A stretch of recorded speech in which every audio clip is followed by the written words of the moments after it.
ሰላም ጤና ይስጥልን ተመልካቾቻችን ከናሁ ቴሌቪዥን የግንቦት 14 2018 ዓ.ም የዕለተ አርብ የናሁ ዜናዎችን ወደ እናንተ የምናደርስበት ሰዓት ላይ እንገኛለን። ከዜናዎቹ ጋር አብራችሁን ቆዩ።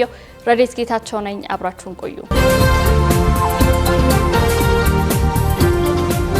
አርስተ ዜና በኢትዮጵያ መተሐራ አቅራቢያ በሬክተር ስኬል 4.8 የሆነ የመሬት መንቀጥቀጥ መከሰቱ ተገለጸ። ኢትዮጵያና ጅቡቲ ግዙፍ የነዳጅና የጋዝ የንግድ ኮሪደር ለመገንባት ያቀደ ውይይት ማካሄዳቸው ተገለጸ። ወደ ውጪ ስናልፍ የኢቦላ ወረርሽኝን ስርጭትን ለመግታት በሚደረገው ጥረት ዩጋንዳና ዲሞክራቲክ ሪፐብሊክ ኮንጎን የሚያደርጉት በረራዎችን አቋረጠች።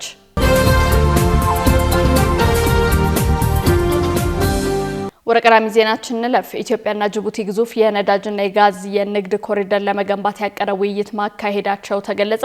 የጅቡቲው ፕሬዝዳንት እስማኤል ኡመር ጌሌ ከኢትዮጵያ ኢንቨስትመንት ሆልዲንግስ ዋና ስራ አስፈጻሚ ዶክተር ብሩክ ታዬ ጋር በሁለቱ ሀገራት መካከል በሚዘረጉ ግዙፍ የነዳጅና የጋዝ መረቦች ላይ መምከራቸው ተጠቁሟል። ውይይቱ ትኩረት ያደረገው በሁለት ምዕራፎች በሚተገበር የኢነርጂ መሰረተ ልማት እቅድ ላይ ሲሆን ይህም በቅርቡ የዳንጎቴ ግሩፕ በኢትዮጵያ እያደረገ ያለውን እንቅስቃሴ መሰረት ያደረገ ነው ተብሏል።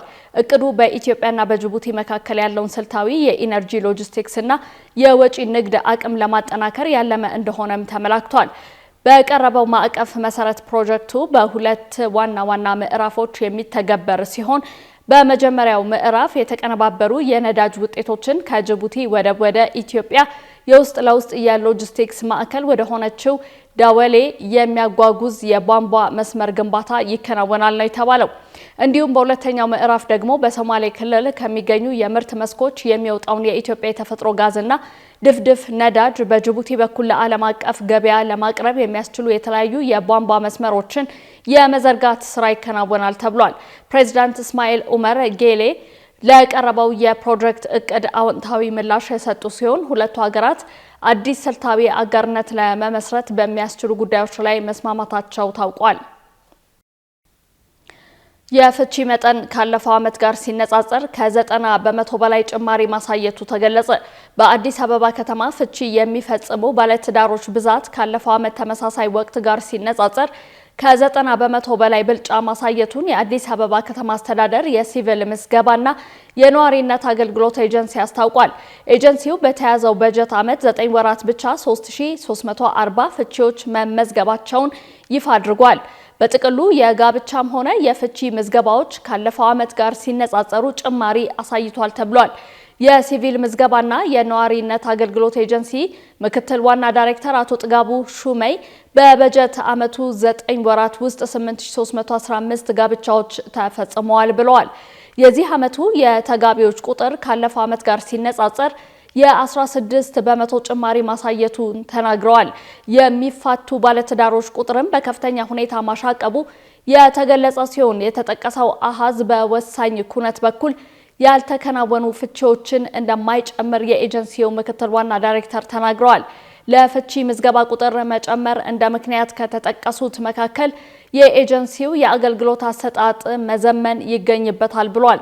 በአሁኑ ወቅት በ11ዱም የምድብ ችሎት የፌዴራል መጀመሪያ ደረጃ ፍርድ ቤቶች ባሉበት ቦታ አገልግሎቱ መሰጠቱ ምዝገባው እንዲቀላጠፍና የተመዝጋቢዎች ቁጥር እንዲጨምር አስተዋጽኦ አድርጓል ተብሏል። በኢትዮጵያ የፍቺ ስርዓት የሚመራው በተሻሻለው የፌዴራል የቤተሰብ ሕግ አዋጅ ቁጥር 2013/1992 መሰረት ሲሆን ፍቺ በሁለት ዋና መንገዶች ማለትም በባለቤቶቹ የጋራ ስምምነት ወይም በአንዳቸው አመልካችነት በፍርድ ቤት ውሳኔ እንደሚፈጸም ይታወቃል።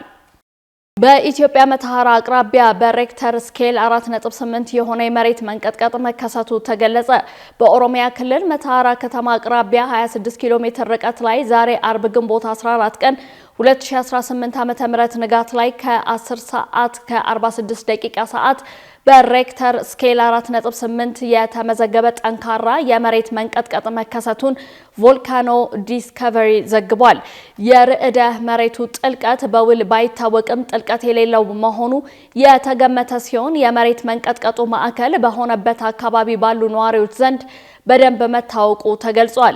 ከዚህ በፊት በአካባቢው ተደጋጋሚ ክስተት መስተዋሉ መዘገባችን ይታወሳል። ሰባተኛውን ጠቅላላ ምርጫ ተከትለው የሚፈጸሙ ወንጀሎችን ለመከላከል ነዋሪዎች ንቁ ተሳትፎ እንዲያደርጉ ጥሪ ቀረበ። መጪው ሰባተኛው ጠቅላላ ምርጫ በስኬት እንዲጠናቀቅ ነዋሪዎች ንቁ ተሳትፎ እንዲያደርጉ የአዲስ አበባ ሰላምና ጸጥታ አስተዳደር ቢሮ ጥሪ አቅርቧል። ቢሮ ምርጫን ተከትሎ የሚፈጸሙ ወንጀሎችን ቀድሞ በመከላከል ረገድ የህዝቡ ሚና በሚል መሪ ቃል ዛሬ ከ11ዱም ክፍለ ከተሞች ከተወጣጡ የህብረተሰብ ክፍሎች ጋር የህዝብ ውይይት መድረክ አካሂዷል። በመድረኩ ላይ የተገኙት የአዲስ አበባ ከተማ ሰላምና ጸጥታ ቢሮ ኃላፊ ወይዘሮ ሊዲያ ግርማ እንደገለጹት የውጭ ጠላቶችና የውስጥ ባንዳዎች ተቀናጅተው ሊፈጥሩ የሚችሉትን የወንጀል ሴራ ቀድሞ በመከላከልና በመቆጣጠር ረገድ የህብረተሰቡ ተሳትፎ ከምንጊዜውም በላይ መጠናከር አለበት። አክለውም አንዱ የዲሞክራሲ መገለጫ የሆነው ምርጫ በሰላማዊ መንገድ እንዲጠናቀቅ በከተማዋ ያለውን የጸና ሰላም ማስቀጠል እንደሚገባ አሳስበዋል።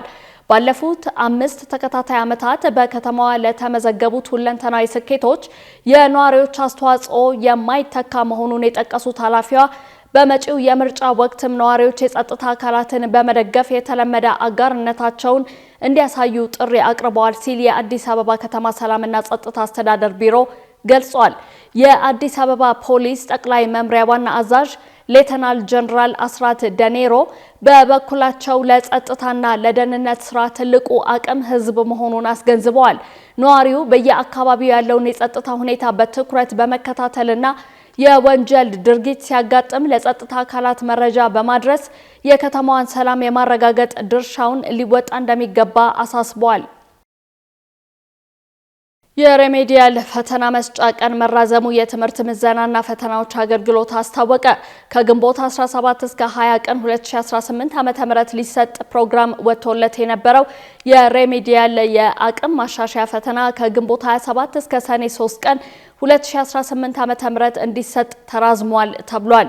የሬሜዲያል ፈተናና የቅድመ ምረቃ ትምህርት መውጫ ፈተና የሚሰጥበት ቀን ተቀይሯል ብሏል። ከከፍተኛ ትምህርት ተቋማት ጋር ምክክር በማድረግ የሬሜዲያልና ኤግዚት ኤግዛም ፈተናዎች የሚሰጥባቸው ቀናት ተሸጋሽጓል ሲል አሳውቋል።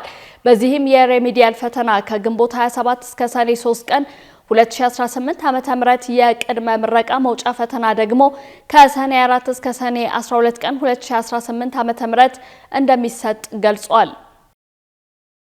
ካሽጎ በየትኛውም ዓለም ሆነው በማንኛውም ሰዓት ለወገኑ የሚደርሱበት ፈጣን የገንዘብ መላኪያ ተከፈተሎ። ማስተርና ቪዛ ካርዶን በመጠቀም ከ5 እስከ 20 ዶላር የሚልኩበት አዲስ የገንዘብ መላኪያ መንገድ።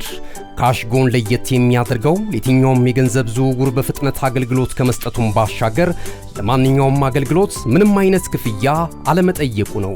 በሀገራችን ታሪክ ገንዘብን ከውጪ ወደ ሀገር ቤት በማስተላለፍ በመተግበሪያ መልክ አገልግሎት መስጠት የጀመረው የመጀመሪያው ሀገር በቀል የገንዘብ መላኪያ ዘዴ ካሽጎ ከ4500 በላይ ባሉ የባንክ ቅርንጫፎች አገልግሎት እየሰጠ ይገኛል። ገንዘቦን በሰኮንዶች ልዩነት ውስጥ ይፈልጉ በአካውንቶ ወይንም በእጆ ቆጥረው የሚወስዱበት ልዩ ዘዴ። በቅርቡ ሁሉንም ኢትዮጵያዊ ባለቤት ለማድረግ ጉዞ የጀመረው ካሽጎ ዛሬውኑ መተግበሪያውን በስልኮ ላይ በመጫን የአገልግሎቱ ተጠቃሚ ሆኖ።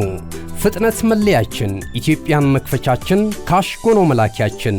ካሽጎ የአዲሱ ትውልድ ብራንድ። ተመልካቾቻችን ያላችሁት ናሁ ቴሌቪዥን ላይ ነው። አሁን ደግሞ ወደ ውጭ ዜናዎች እናልፋለን። የኢቦላ ወረርሽኝን ስርጭትን ለመግታት በሚደረገው ጥረት ዩጋንዳ ወደ ዲሞክራቲክ ሪፐብሊክ ኮንጎን የሚደረጉ በረራዎችን አቋረጠች። የኢቦላ ወረርሽኝን በመስፋፋቱና በደርዘን የሚቆጠሩ ሰዎችን መግደሉን ተከትሎ ዩጋንዳ ወደ ጎረቤት ሀገር ዲሞክራቲክ ሪፐብሊክ ኮንጎ በሚያደርጉ በረራዎች ላይ ጊዜያዊ እገዳ መጣሏን ሐሙስ ዕለት አስታውቃለች።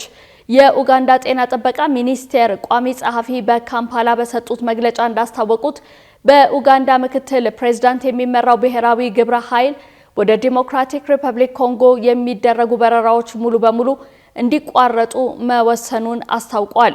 እርምጃቸው በ18 ሰዓታት ውስጥ ተግባራዊ እንደሚደረግ መግለጻቸውን ዥንዋ አፍሪካ ዘግቧል። እርምጃው የተወሰደው ባለፈው ሳምንት በኡጋንዳ ዋና ከተማ ካምፓላ ወደ ሀገር ውስጥ የገቡ 2 የኢቦላ ተጠቂዎች መገኘታቸውን ተከትሎ ነው። ባለፉት 24 ሰዓታት ውስጥ የዲሞክራቲክ ሪፐብሊክ ኮንጎ መንግስትና የዓለም ጤና ድርጅት ባወጡት መረጃ በመካከለኛው አፍሪካዊቷ ሀገር ወረርሽኙ እየተባባሰ መሄዱን አስታውቀዋል። ወረርሽኙ በግንቦት 15 በይፋ ከታወጀ በኋላ ወደ 600 የሚጠጉ የተጠረጠሩ ሰዎች እንዲሁም ከ139 በላይ ሰዎች ሞተዋል። በመጨረሻ የፍልስጤም የተባበሩት መንግስታት ድርጅት አምባሳደር በአሜሪካ ጫና ምክንያት ለምክትል ፕሬዝዳንትነት ያቀረቡትን እጩነት አነሱ። በአሜሪካ የሚገኘው ድሮፕ ሳይት ኒውስ በሰጠው ጋዜጣዊ መግለጫና በኤንፒአር የዜና ዘገባ መሰረት የተባበሩት መንግስታት ድርጅት የፍልስጤም አምባሳደር የሆኑት ሪያድ መንሱር ለጠቅላላ ጉባኤው ምክትል ፕሬዝዳንትነት ያቀረቡትን እጩነት አንስተዋል። ይህ ውሳኔ የተወሰደው የአሜሪካ የውጭ ጉዳይ ሚኒስቴር ለፍልስጤም ባለስልጣናት በላከው የውስጥ መልእክት እጩነት ካልተነሳ ለፍልስጤም የልዑካን ቡድን የተሰጠውን የአሜሪካ ቪዛ እንደሚሰርዝ ካስጠነቀቀ በኋላ ነው።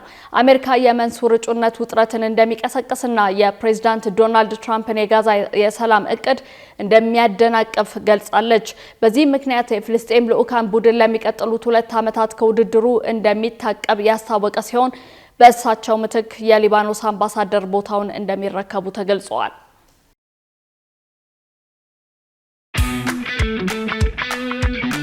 እነሆ የምስራች! የ10 አየር መንገድ የበረራ ትኬት ለውድ ደንበኞቹ በተቀላጠፈና አስተማማኝ በሆነ መንገድ እያቀረበ ያለው። በዚህም በደንበኞቹ የተመሰገነው ጉዞጎ አሁን ደግሞ ተደራሽነቱን በማስፋት ተጨማሪ ባንኮችን በማካተት ለውድ ደንበኞቹ የበለጠ አስተማማኝ ለመሆን ችሏል። የጉዞጎን አፕሊኬሽን ከአፕ ስቶር ወይም ከፕላይ ስቶር በማውረድ የመነሻና የመድረሻ ከተማዎትን መርጠው ዋጋ አወዳድረው የሀገር ውስጥም ሆነ ዓለም አቀፍ በረራ ማድረግ ካሰቡ የበረራ ትኬቶን ክፍያ በአቅራቢያው በሚገኙ ባንኮች አንድም በአካል በመሄድ ወይም በኦንላይን የክፍያ አማራጮች ክፍያዎትን በመፈጸም የበረራ ትኬቶን በእጅ ያስገቡ። ከዚህም በተጨማሪ እንደ ሁሉ ጊዜው ወደ ጉዞጎ የጥሪ ማዕከላችን 7473 በመደወል ከሙሉ የበረራ መረጃ ጋር የ24 ሰዓት የትኬት አገልግሎት ማግኘት እንደሚችሉ ስናበስሮ በታላቅ ደስታ ነው። ለበረራዎ ጉዞጎ።